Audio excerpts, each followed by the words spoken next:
സ്വാമി ശരണം. ഈ വൃശ്ചികമാസം 1-ാം തീയതി മണ്ഡലകാലം തുടങ്ങിയത് മുതൽ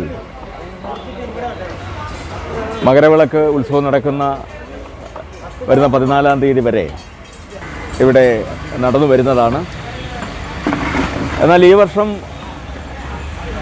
ഈ ശരണകേന്ദ്രം അടച്ചുകെട്ടി കിടന്നിരുന്ന ഒരു സാഹചര്യത്തിലാണ് ഭക്ത സംഘടനകളെ ആകെ കൂട്ടി യോജിപ്പിച്ച് ഈ ശരണകേന്ദ്രം തുറക്കുവാനും അടിസ്ഥാന സൗകര്യങ്ങൾ, കുടിവെള്ളം,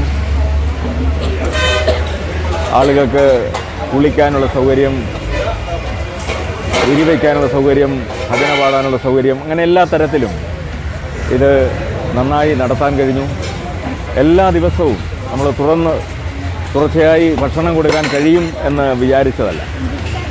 എന്നാൽ എല്ലാ ദിവസവും ആളുകൾക്ക് അന്നദാനം കൊടുക്കാൻ ഇവിടെ എത്തിച്ചേരുന്ന എല്ലാ ഭക്തജനങ്ങൾക്കും എല്ലാ ദിവസവും മുടക്കം കൂടാതെ അന്നദാനം കൊടുക്കാനും കഴിയുകയുണ്ടായി.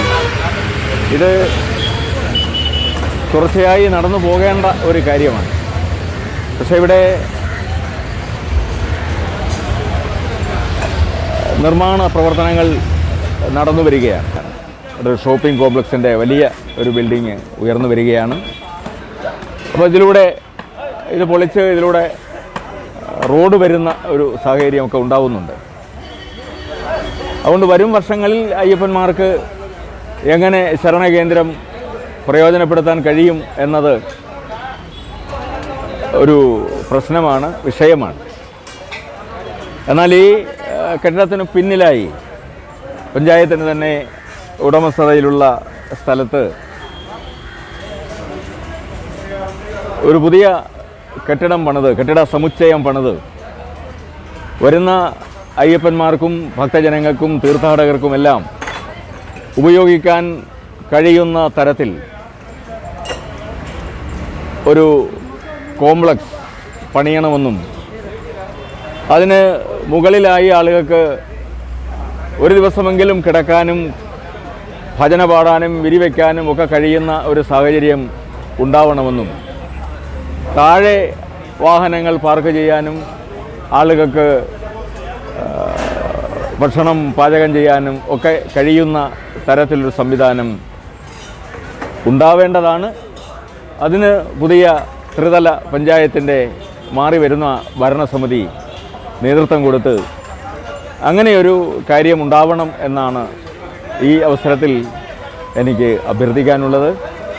തീർച്ചയായും കാലടിയിലൂടെ കടന്നു പോകുന്ന അയ്യപ്പന്മാരുടെ എണ്ണം വർഷം തോറും വർദ്ധിക്കുകയാണ്.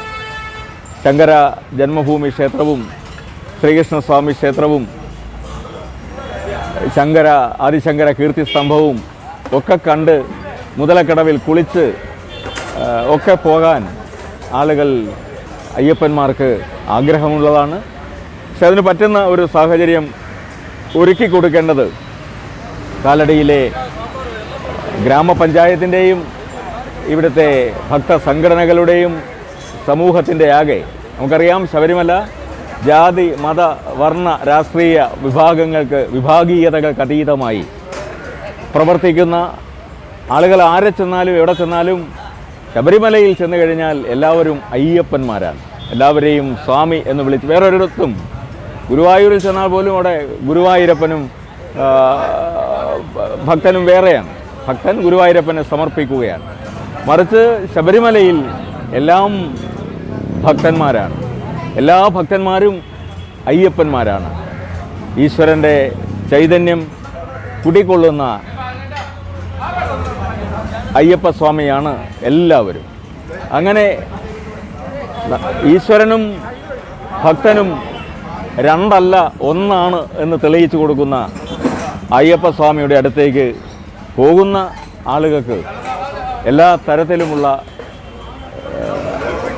സൗകര്യങ്ങൾ ചെയ്തു കൊടുക്കലാണ് ഏതൊരു ഭക്തൻ്റെയും എല്ലാവരുടെയും കടമ.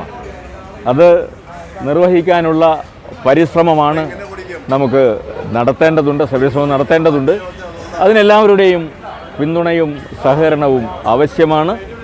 ഈ ശരണകേന്ദ്രം, നിലവിലുള്ള ഈ ശരണകേന്ദ്രം പൊളിക്കുകയാണെങ്കിൽ ഇതിന് പുറകുവശത്തുള്ള സ്ഥലത്ത്, പഞ്ചായത്തിൻ്റെ വക തന്നെ സ്ഥലത്ത് പുതിയൊരു കെട്ടിട സമുച്ചയം നിർമ്മിച്ച് ആ കെട്ടിടത്തിൽ ശരണകേന്ദ്രവും അയ്യപ്പന്മാർക്ക് ഭക്ഷണം പാചകം ചെയ്യാനും അവർക്ക് വിരിവയ്ക്കാനും ഒക്കെയുള്ള എല്ലാ സൗകര്യങ്ങളും ചെയ്തു കൊടുക്കണം.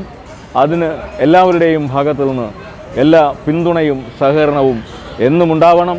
ജനപ്രതിനിധികളും സാമൂഹ്യ സന്നദ്ധ സംഘടനകളുമെല്ലാം ഇക്കാര്യത്തിൽ ഒരു മനസ്സോടെ ഒന്നിച്ചു വരണം എന്ന് മാത്രം ആണ് ഞങ്ങൾക്ക് ഈ അവസരത്തിൽ പറയാനുള്ളത്. ഇവിടെ ഈ അയ്യപ്പ സന്നിധാനത്തിൽ ഒരുപാട് ഭക്തജനങ്ങളാണ്. 1500-2000 ആളുകൾ എല്ലാ ദിവസവും ഇവിടെ എത്താറുണ്ട്. ഭജന പാടി ആരതിയെടുത്ത് എല്ലാവരും ചേർന്ന് ഓരോ സംസ്ഥാനത്തു നിന്നുള്ള ആളുകൾ അവരുടെ ഭാഷയിൽ ഒരേ മനസ്സോടെ എല്ലാവരും അയ്യപ്പന്മാരാണ്. എല്ലാം അയ്യപ്പൻ, എല്ലാവർക്കും പൊരുളയ്യപ്പൻ എന്ന ബോധത്തോടെ ഒരേ മനസ്സോടെ ഒരേ ഒരു ലക്ഷ്യം ശബരിമല, ഒരേ ഒരു ലക്ഷ്യം ശബരിമല, ഒരേ ഒരു മാർഗം സന്നിധാനം, ശബരി തീർത്ഥയാത്ര എന്നുള്ള ബോധ്യത്തോടെയാണ് അയ്യപ്പന്മാർ പോകുന്നത്. അവർക്ക് എല്ലാ തരത്തിലുമുള്ള പിന്തുണയും സഹകരണവും എല്ലാവരുടെയും ഭാഗത്തു നിന്ന് എന്നും ഉണ്ടാവണം. അതിനുള്ള പ്രവർത്തനങ്ങളാണ് വരും കാലത്ത് വളർന്നുയർന്നു വരേണ്ടത് എന്ന് മാത്രമാണ് എനിക്ക് പറയാനുള്ളത്. സ്വാമി ശരണമയ്യപ്പ.